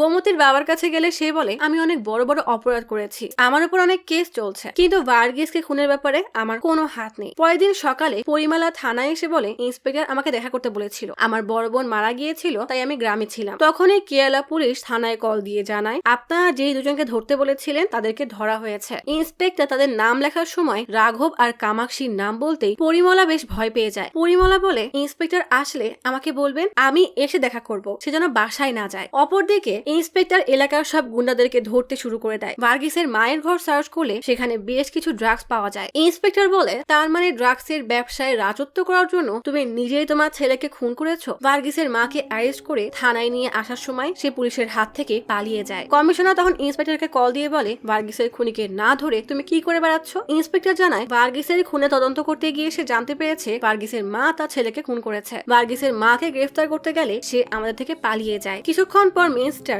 ইন্সপেক্টরকে কল দিয়ে বলে, যদি তুমি ভার্গিসের মাকে গ্রেফতার করো তাহলে তোমার চাকরি থাকবে না, তোমাকে যেভাবে বলছি সেইভাবে কাজ করো, না হলে আমি এই কেস সিবিআই কে ট্রান্সফার করে দিব। পরিমলা তখন থানায় কল দিয়ে বলে, স্যার সকালে এসেছিলাম, ইন্সপেক্টর কি এসেছে? সে আসলে আমি থানায় আসবো। কনস্টেবল জানায়, ইন্সপেক্টর এখনো থানায় আসেনি, ভার্গিসের মাকে কেউ খুন করেছে, ইন্সপেক্টর এখন সেখানেই আছে। ফোন রাখতে আসতেই পরিমলা তার স্ত্রীকে বলে ভার্গিসের মায়ের খুন হয়ে গেছে। এটা শুনে পরাশক্তি মধুকে বলে, তুই আবার ভার্গিসের মাকে মারিসনি তো? পরিমলা বলে, আমার মনে হচ্ছে কিছু একটা ঝামেলা আছে, না হলে এতগুলো খুন কিভাবে হয়। এদিকে ইন্সপেক্টর কেসে তদন্ত করতে এসে কবিকে বলে ভার্গিসের মাকে আবার কি খুন করলো। আসলে রাজু একদিন সকালে নাস্তা করতে করতে ভার্গিসকে বলে, আজকাল তোর ব্যবসা ভালোই চলছে, আমাদেরকে কিছু শেয়ার দে। এই কথা শোনার সাথে সাথেই ভার্গিসের মা রাজুকে লাথি মেরে বলে, আমরা না থাকলে তোকে পথে পথে ভিক্ষা করতে হতো, আর এখন ব্যবসায় শেয়ার চাস। হয়তো সেই রাগের বদলানিতেই রাজু ভার্গিস এবং তার মাকে খুন করেছে। এদিকে পরিমলা থানায় এসেছিল এবং সে বাসায় যেতে মানা করেছে জানতে পেরে ইন্সপেক্টর তার সাথে দেখা করতে বাসায় আসে। জানালা দিয়ে দেখে পরাশক্তি পুলিশের আসার খবর দিতেই পরিমলা ইশারায় বোঝায় শান্ত থাকো। তবে পুলিশ বাসায় আসায় সে কিন্তু বেশ খুশি। ইন্সপেক্টর কলিং বেল বাজানোর আগেই পরিমলা দরজা খুলে দেয়। ঘরের ভিতরে ঢোকার সাথে সাথেই মা পূজার থালা এনে ইন্সপেক্টরকে বলে, অনেকদিন ধরে আপনাদের অপেক্ষা করছিলাম। ইন্সপেক্টর বলে, আপনাদের মেয়েদেরকে থানায় ডাকতে চাচ্ছিলাম না, তাই নিজেই সিভিল ড্রেসে এখানে এসেছি। ইন্সপেক্টর পরাশক্তিকে বলে, তা চিট্টু তোমাকে মলি নামে কেন ডাকতো জানো? পরিমলা অবাক হয়ে জিজ্ঞেস করে, চিট্টুটা আবার কে? ও, বুঝতে পেরেছি, আপনি কি ভার্গিসের কথা বলছেন? ইন্সপেক্টর জিজ্ঞেস করে, আপনি ভার্গিসে কিভাবে চেনেন? পরিমলা বলে, এই মহলায় থাকি আর তাকে চিনবো না? এই তো কয়েকদিন আগেই কেউ তাকে খুন করেছিল। কবি জিজ্ঞেস করে, কেউ মানে? তুমি জানো না কে খুন করেছে? পরিবারের সবাই একসাথে মাথা নেড়ে বলে, আমরা জানি না। পরিমলা বলে, ভার্গিস আমার ছোট মেয়েকে পছন্দ করত। মধু বলে, ও আমাকে না, গোমতীকে ভালোবাসতো। এদের গল্প শুনে ইন্সপেক্টরের মাথা ব্যথা শুরু হয়ে যায়। সে মাথা ব্যথার মলম লাগাতে গেলেই মা বলে, আরে আপনি দেখছি আমার মতোই মাথা ব্যথার বাম ব্যবহার করেন। আমি তো স্বামী ছাড়া থাকতে পারবো, কিন্তু এই বাম ছাড়া থাকতেই পারবো না। পরাশক্তি বলে, ভার্গিস খুবই বাজে মানুষ, ও আমার বোনকে বিরক্ত করত। একদিন আমি ভার্গিসকে বকাঝকা করলে ও আমার চেহারায় অ্যাসিড মারার হুমকি দেয়, কিন্তু সেই সুযোগ পাওয়ার আগেই ভার্গিসকে কেউ উপরে পাঠিয়ে দিয়েছে। কবি বলে, এই কাজে তুমি রাঘব আর কামাক্ষীকে কল দিয়ে এখানে আসতে বলেছিলে, তাই না? হ্যাঁ বা নাতে উত্তর দাও। মধু হঠাৎ হাত উঁচু করে বলে, হ্যাঁ দেখেছিলাম। আসলে সেই রাতে কামাক্ষী মধুকে বলে, ভার্গিসকে কল করে বলো 3 রাস্তার মোড়ে আসতে। মধু বলে, থাক বাদ দাও, কিছু করা লাগবে না। কামাক্ষী বলে, তেমন কিছু না, ওকে একটু ধমক দিয়ে ছবিটা ডিলিট করতে বলবো, আর তারপর তোমাদের বাসায় আসার সময় দীপাবলির গিফট নিয়ে আসবো। মধু তখন ভার্গিসকে কল করে বলে, তোমার জন্য দীপাবলির গিফট কিনেছি, এসে নিয়ে যাও। ভার্গিসের কাছে তখন এক বাক্স বাজি ছিল। তখন পরিমলা জিজ্ঞেস করে, কিন্তু চিট্টুকে? ইন্সপেক্টর জানায়, চিট্টু আপনার বড় মেয়ের বয়ফ্রেন্ড। আপনি জানেন আপনার মেয়েকে চিট্টু পপি মলি নামে কেন ডাকে? চিট্টু আসলে এই এলাকার নাম করা ড্রাগস ডিলার। পপি মলি আসলে একটা ড্রাগস এর নাম। পরাশক্তি বলে, নিশ্চয়ই আপনাদের কোনো ভুল হচ্ছে। ইন্সপেক্টর বলে, তোমরা জানো ভার্গিসকে কে খুন করেছে? ইন্সপেক্টর আসলে একটু আগে রাঘব আর কামাক্ষীর কাছ থেকে তাদের সেই পুরনো গল্প শুনে ছেড়ে দিয়েছে। ইন্সপেক্টর জানায়, সেদিন রাতে তোমার মামা আর চাচা ভার্গিসকে মারধর করেছিল, এটা সত্য কথা, কিন্তু ঠিক সেই সময় ভার্গিসকে খুন করার জন্য চিট্টু সেখানে আসে। কিন্তু যখন সে দেখে তোমার মামা আর চাচা মিলে ভার্গিসকে মারছে, তখন সে লুকিয়ে ভিডিও করে। ভার্গিস মরে গেছে ভেবে তোমার মামা আর চাচা সেখান থেকে পালিয়ে যায়। এর কিছুক্ষণ পর চিট্টু একটা স্টিলের তার দিয়ে ভার্গিসের গলা চেপে ধরে তাকে মেরে ফেলে। এরপর সে রেকর্ড করা ভিডিওটা পুলিশের কাছে পাঠিয়ে সবাইকে কনফিউজ করে দেয়। স্বাধীনতা বলে, আমি তো ভেবেছিলাম আমার বাসায় 2টা গুন্ডি পয়দা হয়েছে, এখন তো এই 2টা গুন্ডি আরো 2টা গুন্ডার প্রেমে পড়ে গেছে। পরিমলা জিজ্ঞেস করে, এই কথা আমাকে কেন জানাওনি? পরাশক্তি বলে, মা বলেছিল সঠিক সময় আসলেই তোমাকে সব বলবে। মা বলে, কিন্তু আমি তো তোকে বলেছিলাম তোর বাবা বাসায় আসলেই সব বলবি। শক্তি বলে, আমি জানাতে চেয়েছিলাম, কিন্তু সেদিন আমাদের ব্রেকআপ হয়ে গিয়েছিল। পরিমলা বলে, স্যার এদের তো ব্রেকআপ হয়ে গেছে, কোনো চিন্তা নেই। শক্তি কাচুমুচু হয়ে বলে, কিন্তু বাবা কয়েকদিন পর আবারও প্যাচআপ হয়ে গিয়েছিল, আমার মন বেশ ভারী ভারী লাগছিল, এই কারণে আমি ওর সাথে প্যাচআপ করে ফেলেছিলাম। পরিমলা বিরক্ত হয়ে জিজ্ঞেস করে, আর কোনো টুইস্ট থাকলে সেটাও বলে দাও। শক্তি বলে, 3 বার ব্রেকআপ আর 2 বার প্যাচআপ হয়েছিল, আজকালকার রিলেশন হলে যা হয় আর। পরিমলা জিজ্ঞেস করে, এখন তোমাদের ব্রেকআপ চলছে নাকি রিলেশন? শক্তি বলে, রিলেশনশিপে আছি, কিন্তু একটা ছোট্ট ব্রেক চলছে। পরিমলা বলে, আমার মাথা ব্যথা করছে, একটু মলম লাগিয়ে নেই। পরিমলা মাথা ব্যথা তেল লাগাতে গেলেই মা বলে, ওভাবে না, নাকের ভিতরে দিয়ে এইভাবে টানবে। পরিমলা একটা শোপিস হাতে তুলে বলে, মাথা ফাটিয়ে দিব। শক্তি জিজ্ঞেস করে, কিন্তু স্যার চিট্টু ভার্গিসকে কেন খুন করবে? ইন্সপেক্টর বলে, ভার্গিস 10 থেকে 12,000 টাকা ড্রাগস বিক্রি করত। একদিন চিট্টু তাকে 50 লাখ টাকা ড্রাগস দিয়ে বলে, এগুলো সামনে রাখিস, কিন্তু ভার্গিস পোল্টি মেরে সেই ড্রাগস গুলো অন্য ডিলারের কাছে বেচে দেয়। এরপর সে চিট্টুকে বলে ড্রাগস গুলো চুরি হয়ে গেছে, কিন্তু চিট্টু ঠিকই বুঝতে পারে ভার্গিস তাকে ধোকা দিয়েছে, তাই সে ভার্গিসকে খুন করে। সব শুনে পরিমলা বলে, তাহলে তো এসবের সাথে আমার মেয়েদের কোনো সম্পর্কই নেই। ইন্সপেক্টর বলে, সম্পর্ক আছে, চিট্টু আপনার মেয়ের কাছে 25 লাখ টাকা ড্রাগস রেখেছিল। যেদিন ভার্গিসের খুন হয় তারপরের দিন চিট্টু থানায় এসে বাইক মিসিং এর কমপ্লেন করে। এরপর সে বাইকের আপডেট নিতে প্রতিদিন থানায় এসে পুলিশের কাছাকাছি থেকে তদন্তে নজর রাখতো। এবার তুমি বলো চিট্টুর দেওয়া সেই ড্রাগস কোথায়? পরাশক্তি বলে, আপনার কথা আমার তো বিশ্বাসই হচ্ছে না। আমি তো জানি চিট্টু অনেক ভোলা ভালা আর ভীতু। ইন্সপেক্টর বলে, থানায় চলো, চিট্টুর সামনে গেলেই সব পরিষ্কার হয়ে যাবে। মা জিজ্ঞেস করে, আপনি আমাদের বাসায় চিঠি পাঠাচ্ছিলেন তাই না? ইন্সপেক্টর অবাক হয়ে জিজ্ঞেস করে, কিসের চিঠি? পরিমলা বলে, আসলে ভার্গিসের খুন নিয়ে আমি পরিবারের সবাইকে সন্দেহ করতাম, তাই ওই ব্ল্যাকমেলের চিঠিগুলো আমি পাঠিয়েছিলাম। ইন্সপেক্টর জিজ্ঞেস করে, কিন্তু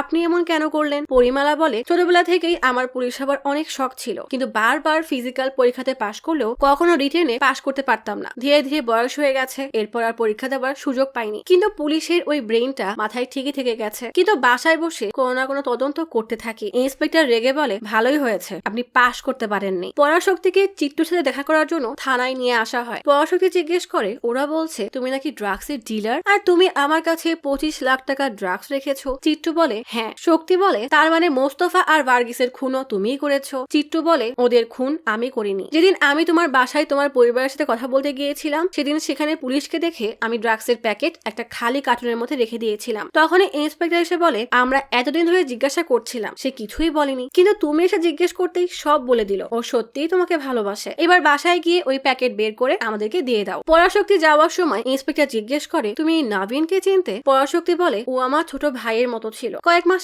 আগে সে মারা গেছে। ইন্সপেক্টর বলে, ও আমার ছেলে। আচ্ছা, এখন তোমরা যাও। থানা থেকে বের হওয়ার সময় পরিমলা স্বাধীনতাকে কল দিয়ে বলে, সব ঝামেলা মিটে গেছে, সোফার পেছনে একটা কার্টুন আছে, তুমি শুধু সেটা বের করে রাখো। মা বলে, আর একটু আগে বলবে না? সব বাক্সগুলো তো একটু আগেই বেঁচে দিয়েছি। বেচারা পরিমলা গালমন্দ করতে গিয়ে ও নিজেকে অনেক কষ্টের সামনে নেয়। ফোন রেখে শক্তিকে বলে, ভার্গিসের খুন চিট্টু করেনি। কিছুক্ষণ আগেই শক্তি থানা থেকে চলে যাওয়ার সময় চিট্টু চিৎকার করে বলছিল, আমি ড্রাগস বিক্রি করলেও কারোর খুন করিনি। গল্প চলে আসে বেশ কয়েকদিন আগে। ইন্সপেক্টর চিট্টুকে বলে, আমি তোমার সব ব্যবসার কথা জেনে গেছি, কিন্তু তোমাকে জেলে দিয়ে আমার কোনো লাভ নেই। তুমি ভার্গিসকে খুন করে ওই এরিয়ার ব্যবসাও তুমি চালাবে, আর আমাকে এর 50% দিবে। চিট্টু না চাইতেও ইন্সপেক্টরের সাথে হাত মেলায়। সেদিন রাতে মামা আর চাচা যখন ভার্গিসকে মেরে চলে যায়, তখন চিট্টু পেছন থেকে ভার্গিসের গলায় তার পেঁচিয়ে মেরে ফেলে। এরপর ইন্সপেক্টর চিট্টুকে বলে, মোস্তফাকে মারতে হবে, ও বেঁচে থাকলে আমরা ফেসে যাব। চিট্টু মোস্তফাকেও মেরে ফেলে। এরপর ভার্গিসের মাকেও মেরে ফেলতে বলে, বাধ্য হয়ে তাকেও খুন করতে হয়। গল্প চলে আসে আরো কয়েক মাস আগে। একদিন ছেলের মন খারাপ দেখে ইন্সপেক্টর নাভিনকে জিজ্ঞেস করে, কি হয়েছে? নাভিন বলে, সিনিয়ররা বাসের ভিতরে ড্রাগস নিয়ে আমাদেরকে মারধর করে। ইন্সপেক্টর বলে, প্রিন্সিপালকে কমপ্লেন করে দাও। নাভিন প্রিন্সিপালকে কমপ্লেন করলে প্রিন্সিপাল ওই ছেলেদেরকে সাসপেন্ড করে দেয়। ওই ছেলেগুলো একদিন নাভিনকে ধরে নিয়ে অনেক মারধর করলে নাভিন সেই মার সহ্য করতে না পেরে মারা যায়। প্রাণপ্রিয় ছেলের মৃত্যুর খবর শুনে ইন্সপেক্টর পেরুমাল পাগলের মতো দৌড়ে বাসায় যায়। ছেলের মৃত্যুর পর থেকেই নাভিনের মা শোকে পাথর হয়ে যায়। হাসি খুশি পরিবারটা নিমিষে অন্ধকারে তলিয়ে যায়। টিভিতে মিস্টার বলে, তামিলনাড়ুতে ড্রাগসের কোনো অস্তিত্ব নেই, ওই ছেলেগুলো বাইরে থেকে ড্রাগস এনেছিল, ওদের সবাইকেই ধরা হয়েছে। পেরুমাল কমিশনারকে বলে, একজন বাবা হিসাবে আমি আর কোনো বাবাকে সন্তান হারাতে দিব না। আমি তামিলনাড়ু থেকে সব ড্রাগস ডিলারকে শেষ করতে চাই। ড্রাগস আমাদের সমাজে ভাইরাসের মতো ছড়িয়ে পড়েছে, আপনি যদি আমার সাথে থাকেন তাহলে ড্রাগস মাফিয়াকে শেষ করে দিব। কিন্তু কমিশনার বলে, এসব এত সহজ না, আমার উপরেও অনেক লোক আছে। এরপর থেকে পেরুমাল প্ল্যান বানাতে থাকে। সেদিন চিটু চলে যাওয়ার পরও ভার্গিস বেঁচে ছিল। পেরুমাল তখন ভার্গিসের হাত নড়তে দেখে তার হাতটা কেটে ফেলে, আর হাত থেকে রক্ত খাওয়ানোর কারণেই ভার্গিস